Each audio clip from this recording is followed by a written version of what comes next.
Hi guys, welcome to the illegal 7। तो दोस्तों आज हम बात करेंगे एक और नई वीडियो के बारे में जिसके अंदर हम सीखेंगे कुछ प्रोटेक्शन को अनपैक करना।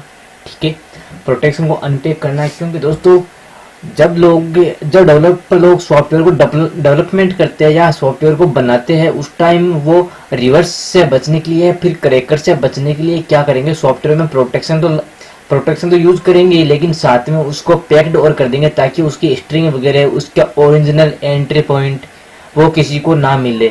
अब जब उस तक उसका ओरिजिनल एंट्री पॉइंट ना मिले तब तक सॉफ्टवेयर क्रैक नहीं होता है क्योंकि उसका OAP फिक्स्ड नहीं होता है, तो सॉफ्टवेयर क्रैक नहीं होता है। दूसरी बात, उसमें जो भी स्ट्रिंग वगैरह यूज की हुई है वो सारी की सारी हाइड हो जाती है जिससे हमें पता नहीं चल पाता कि इसका रजिस्ट्रेशन बॉक्स कौन सा है, रजिस्ट्रेशन बॉक्स के अंदर कौन सा नेम आ रहा है, सीरियल के अंदर कौन सा नेम आ रहा है।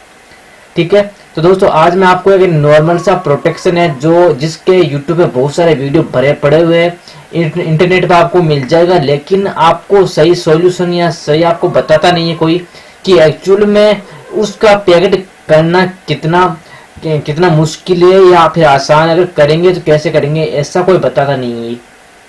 ठीक है, तो वो मैं आपको आराम से बताऊंगा ताकि आप समझ सके और उसको फिर से पैक कर सके। दोस्तों ये पैकर बहुत ज़्यादा काम में आता है, बहुत ज़्यादा लोग इसका उपयोग करते हैं। ठीक है, FUD बनाने में, इंक्रिप्शन के रूप में या फिर सॉफ्टवेयर को पैक्ड करने के लिए इसका यूज़ करते हैं। उसका नाम है दोस्तों UPX पैकर। ये एक ओपन सोर्स पैकर है जो किसी भी सॉफ्टवेयर को प्रोटेक्ट करने के लिए काम में आता है। इससे प्रोटेक्ट करने के बाद सॉफ्टवेयर आसानी से क्रैक नहीं हो पाता है। ठीक है, तो UPX प्रोटेक्शन को अनपैक करना सीखेंगे और वो कैसे अनपैक होता है वो चीज़ मैं आपको बताऊंगा। ठीक है, तो मेरे पास आप लोगों को समझाने के लिए यहाँ पे UPX की फाइल है। ठीक है, तो इसी को हम अनपैक करेंगे। तो यहाँ पर देखो, सबसे पहले इसके अंदर मैं आपको प्रोटेक्शन बताता हूँ इसके अंदर कौन सा प्रोटेक्शन है। ठीक है, इसके अंदर प्रोटेक्शन अपन यूज चेक कर लेते हैं, एक बार स्कैन कर लेते हैं इसको। ठीक है, RDG पैकर से इसको स्कैन कर लेते हैं एक बार ताकि हमें इसका प्रोटेक्शन के बारे में पता चल सके।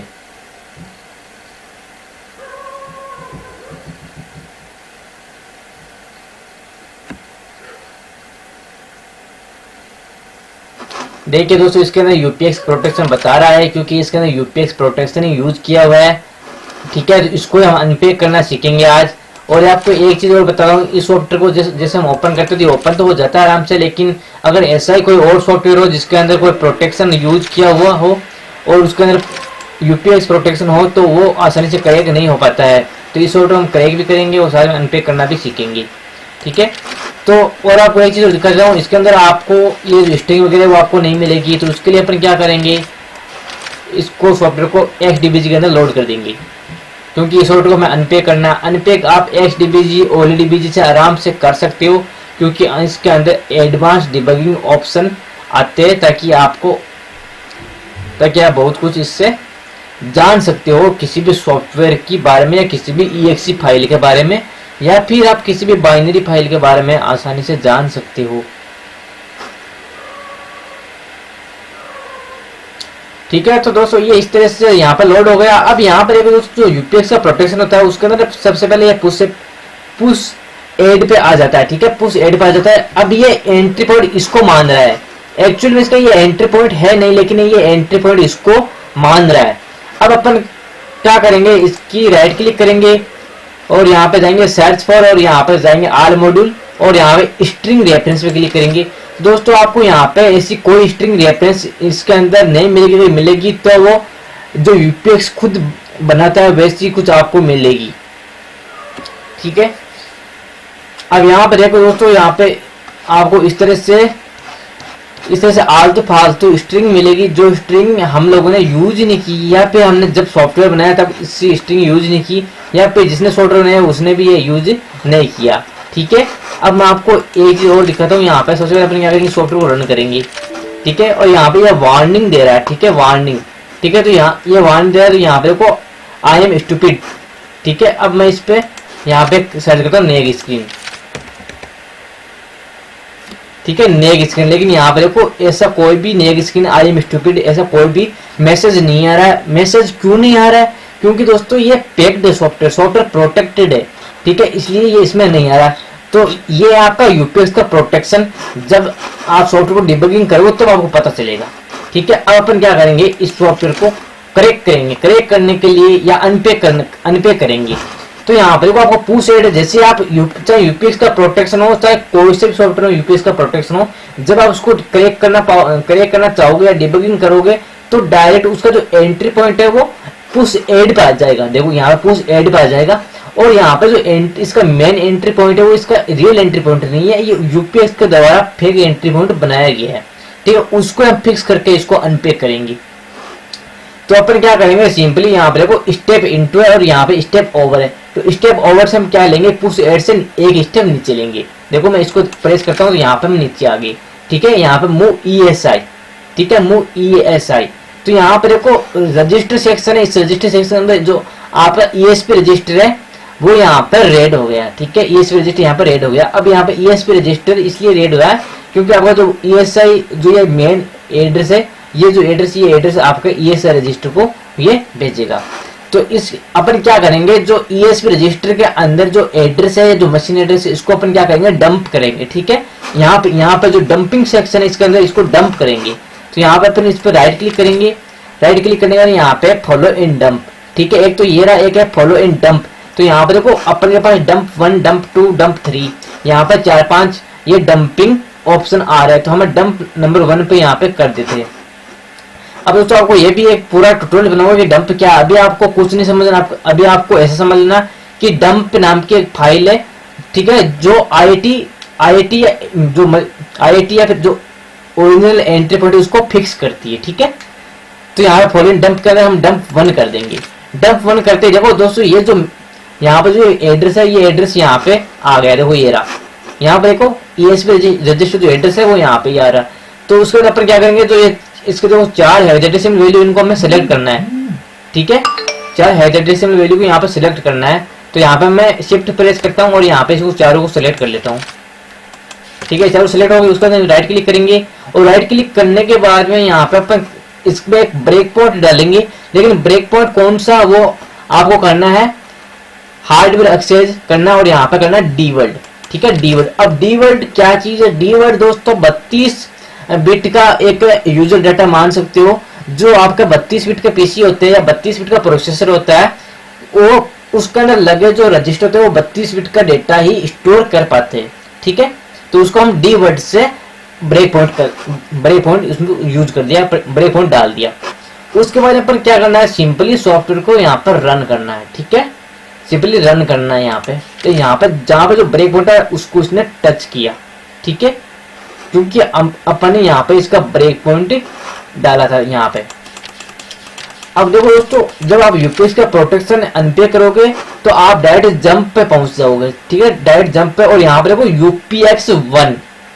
ठीक है, यहाँ पे जंप, और उससे ऊपर आपको पॉप एड मिलेगा। ठीक है, सबसे पहले आपको जब आप सॉफ्टवेयर को डिबगिंग करोगे तो आपको पुश एड मिलेगा। ठीक है, और जब आप उसके ब्रेक पॉइंट डालोगे उसको रन करोगे तो आप पॉप एड के ऊपर या पॉप या जंप के ऊपर डायरेक्ट आ जाओगे। तो दोस्तों आपको एक बात ध्यान रखना है, अगर यूपीएस का प्रोटेक्शन है तो आपको पॉप एड तो जरूर आना ही चाहिए। अगर पॉप एड नहीं आ रहा है तो आप सही नहीं कर रहे हो। ठीक है, आप गलत कर रहे हो। तो उसके लिए आपको पॉप एड का ऑप्शन तो आना ही चाहिए। जब पॉप एड आ जाए तो उसके बाद आपको नीचे जंपिंग का ऑप्शन आना चाहिए। अब उसके बाद अपन को क्या करना है कि वापस ब्रेक पॉइंट के अंदर जाना है और जहां पे अपन ब्रेक पॉइंट डाला था उस ब्रेक पॉइंट को यहाँ से रिमूव कर देना है। ठीक है, वापस सीपीयू के अंदर रहना है और यहाँ पर वो जंपिंग करेगा। ठीक है, यहाँ पे जंपिंग करने के लिए अपन क्या करेंगे, स्टेप ओवर इसका उपयोग करेंगे और यहाँ पे इसको जंप करेंगे। ये देखो, ये यहाँ पे डायरेक्ट ये जंप कर गया। अब दोस्तों यहाँ पे इसका जो मेन ओरिजिनल एंट्री पॉइंट है वो ये है। ठीक है, मेन जो ओरिजिनल एंट्री पॉइंट है वो ये है। तो इसको अपन सबसे पहले क्या करेंगे, यहाँ पे करेंगे कमेंट। ठीक है, आपको कमेंट करना भी सिखाता हूँ। यहाँ पे अपन करेंगे कमेंट और यहाँ पे करेंगे OAP। ठीक है, OAP कर दिया। उसके बाद अपन क्या करेंगे, अब इसका IIT रिपेयर करेंगे। IIT रिपेयर का मतलब है कि इसका जो ओरिजिनल एंट्री पॉइंट है वो फिक्स करेंगे, और तभी फिक्स होगा जब उसका प्रोटेक्शन का जो यूपीएस प्रोटेक्शन है वो इसका रिमूव हो जाएगा। ठीक है, अब इतना करने के बाद अपन को क्या करना है, यहाँ पे जो प्लगइन, इस प्लगइन के अंदर जाना है और यहाँ पे ओली डंप। ठीक है, ओली डंप। तो यहाँ पे इस पे जो डंप प्रोसेस है इस पे क्लिक करना है। इस पे क्लिक करने के बाद यहाँ पे है एंट्री पॉइंट, अब एंट्री पॉइंट कौन सा है, तो वो हमें एंट्री पॉइंट यहाँ पे डालना है, उसको फिक्स करना है, ठीक है, उसको फिक्स करना है। तो उसके लिए अपन क्या करेंगे, यहाँ पे 0040। अब यहाँ पे ये डालना है, देखो दोस्तों, ये इस पर राइट क्लिक करना है आपको, ठीक है, ये इसका मशीन एड्रेस है वो डालना है, क्योंकि ये इसका एंट्री पॉइंट है। तो 004012 है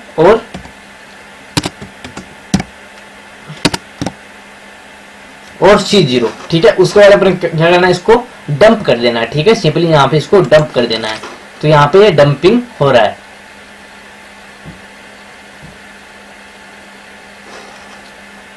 तो यहाँ पे ये यूपीएक्स से डंप डॉट एक्सएमएल की फाइल बन जाए, इसको बना देते हैं, ठीक है। यहाँ पे डंप हो गया, ठीक है, इसको फिनिश कर देते हैं, ठीक है। फिनिश करने के बाद में ये डंपिंग हो गई। अब देखो दोस्तों, ये डंपिंग तो हो चुकी है, ठीक है। इसका अपन ने एंट्री पॉइंट तो फिक्स कर लिया, लेकिन अभी जैसे हम इसको रन करेंगे तो ये रन नहीं होगी, देखना।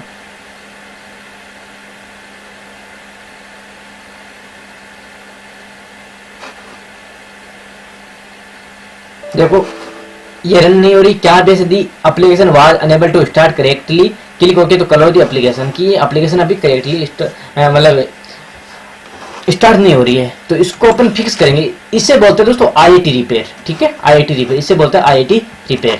तो इसको फिक्स करेंगे, तो फिक्स करने के लिए अपन क्या करेंगे, तो सबसे पहले यहाँ पे जो स्केला हाइड है इसको यहाँ पे ओपन करेंगे, ठीक है, इससे हम फिक्स करेंगे। अब उसके बाद अपन को करना है क्या, कि वापस उसी जगह जाना है, और जहाँ पे जो ओरिजिनल यूपीएक्स का प्रोटेक्शन था, जो हमने अभी क्रिएट किया था या अनपिक किया था, जो ओरिजिनल फाइल है, उसको सिंपली रन करना है सबसे पहले आपको, ताकि वो उसका एंट्री पॉइंट है वो पकड़ ले, ठीक है, ताकि वो उसका एंट्री पॉइंट है वो पकड़ ले। तो यहाँ पे इसको रन किया, रन करने के बाद वापस एक्टिविटी के अंदर आना है, और यहाँ पे इसको, अब यहाँ पे अपन अभी जस्ट ये रन किया था, तो यहाँ पे इसको ओपन कर लिया। उसके बाद अपन को करना क्या है कि IIT यहाँ पे IIT रिपेयर करना है। IIT रिपेयर कौन सा है, वो यहाँ पे ये रहा, ठीक है। इसको यहाँ पे एड्रेस को कॉपी करना है और वापस इसके अंदर जाना है, और यहाँ पे इसको कॉपी पेस्ट कर देना है, क्योंकि हमें इसको रिपेयर करना है। हमने फाइल को डंप तो कर लिया है, लेकिन अब इसको फिक्स करना है, जो डंप है, जो एंट्री पॉइंट, उसको हमें फिक्स करना है। तो यहाँ पे IIT सर्च कर लिया और इस पर यस कर दिया, तो यहाँ पे ये कह रहा है कि IIT फाउंड, इसने यहाँ पे ये फाउंड कर लिया। अब यहाँ पे करेंगे गेट इंपोर्ट सिंपली, ठीक है दोस्तों। जब आप गेट इंपोर्ट करो तो यहाँ पे आपको सारे टिक सही होने चाहिए, सारे टिक सही होंगे तभी आप इसको सही से काम ले पाओगे, काम कर पाओगे, ठीक है। तो ये सारे आपको सही आने चाहिए। उसके बाद हम यहाँ पे करेंगे फिक्स डंप। अब यहाँ पे हमें फिक्स डंप को फिक्स करना है, तो हमें जो फाइल हमें डंप की थी उसको यहाँ पे फिक्स करना है, उसको IIT रिपेयर फिक्स करना है। तो यहाँ पे देखो ये यूपीएक्स के नाम से, ये यूपीएक्स डंप के नाम से यहाँ पे फाइल सेव हो गई। अब सेव कहाँ हुई, वो उसी फोल्डर में सेव होती है, तो ये रही, ठीक है, यूपीएक्स 125 डंप स्केला.exe, ठीक है। अब क्या करेंगे, इसको सिंपली हम रन करेंगे, देखते हैं रन होती है कि नहीं, ठीक है। देखो दोस्तों ये रन हो गई, ठीक है, ये आराम से रन हो गई और ये अभी काम भी कर रही है। अब मैं आपको एक चीज़ और दिखाता हूँ, इसको मैं इसका प्रोटेक्शन चेक करके दिखाता हूँ, इसके अंदर प्रोटेक्शन रिमूव हुआ है कि नहीं हुआ। देखो दोस्तों, जो आपके RDG पैकर है, ये इसके अंदर तो ये प्रोटेक्शन बताएगा, देख लेना, इसके अंदर तो ये प्रोटेक्शन बताएगा। हमने प्रोटेक्शन अनपैक कर दिया, लेकिन फिर भी ये प्रोटेक्शन बताएगा, क्योंकि इसके अंदर इससे कुछ प्रॉब्लम है, तो ये बताएगा। यहाँ पर भी नहीं बता रहा है, लेकिन यहाँ पर देखो दोस्तों, ये अभी भी बता रहा है कि मल्टीपल प्रोटेक्शन इसके अंदर यूज किया है, लेकिन हमने सिंपली इसको अनपैक कर दिया है, ठीक है, सिंपली इसको अनपैक कर दिया। तो अपन क्या करेंगे, इसी फाइल को वापस फिर से किसी दूसरा जो डिटेक्टर है उसके अंदर चेक करेंगे, ठीक है। यहाँ पे देखो exe info है, इसके अंदर अपन इसको चेक करेंगे, फिर देखते हैं कि इसके अंदर यूपीएक्स का प्रोटेक्शन है कि नहीं।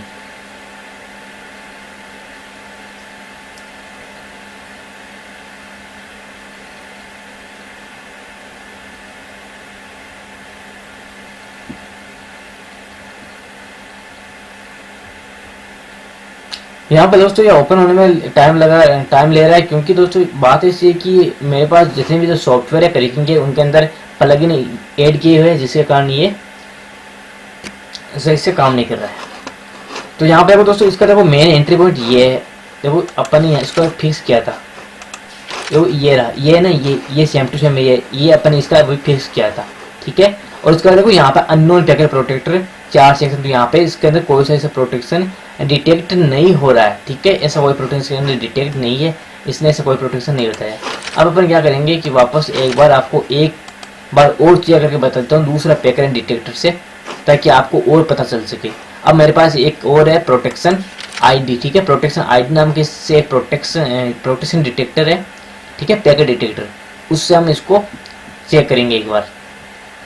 तो ये ओपन हो गया। अब सिंपली इसको क्या करेंगे, इसके अंदर ड्रैग एंड ड्रॉप कर देंगे, ठीक है। तो यहाँ पे देखो दोस्तों, यहाँ पे इसके अंदर कोई प्रोटेक्शन नहीं बता रहा है क्योंकि हमने अनपैक कर दिया इसको। अब अपन क्या करेंगे, इस जो XDB इसके अंदर इसको वापस देखेंगे, ठीक है, यूपीएस के डंप पे इसको वापस इसके अंदर खोल के देखेंगे कि इसका अनपैक हुआ है कि नहीं, अपन ने जो काम किया है वो सही हुआ है कि नहीं, ठीक है। तो यहाँ पे देखो पुश EBP, ये देखो पहले क्या आ रहा था, पॉप पुश ऐड आ रहा था, लेकिन यहाँ पे डायरेक्ट पुश EBP आ रहा है। तो हमने इसका एंट्री पॉइंट है वो रिपेयर कर दिया, ठीक है, इसका एंट्री पॉइंट अभी रिपेयर कर दिया।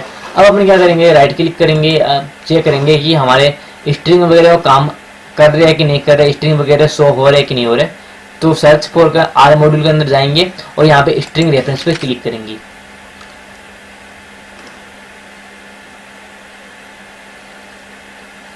यहाँ पे देखो दोस्तों, warning I am stupid neck screen, ठीक है, यहाँ पर सब कुछ आ रहा है। देखो cool you made secret you unrelieved, ये सारे ऑप्शन आपको दिखाई दे रहे हैं, लेकिन अगर एक पैक्ड फाइल होती है उसके अंदर ऐसा कुछ भी दिखाई नहीं देता है, क्योंकि वो पैक्ड फाइल होती है उसके अंदर सारे कुछ छुपा होता है। और इन चीज़ों को छुपाने के लिए ही हम सॉफ्टवेयर को पैक्ड करते हैं या प्रोटेक्ट करते हैं, ठीक है दोस्तों। तो ये वीडियो इसी के लिए है और ये वीडियो यहाँ पे भी यहाँ ही खत्म होता है। अगर आपको ये वीडियो पसंद आए तो लाइक कीजिए, शेयर कीजिए, कमेंट कीजिए और ज़्यादा से ज़्यादा वीडियो शेयर कीजिए, ताकि मैं आप लोगों के लिए और वीडियो बना सकूं।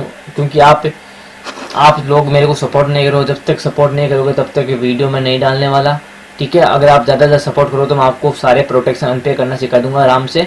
बहुत से लोग हैं जो बोल रहे हैं कि VM प्रोटेक्ट है, विंड लाइन से ऐसे, दोस्तों मैं सबका सिखा सकता हूँ, सबका मेरे को आता है, ठीक है, अच्छा वाला आता है, प्रोफेशनल नॉलेज है, लेकिन आप सपोर्ट नहीं करते। जब तक आप सपोर्ट नहीं करोगे तब तक मैं नहीं सिखा पाऊंगा, ठीक है दोस्तों। तो वीडियो देखने के लिए धन्यवाद।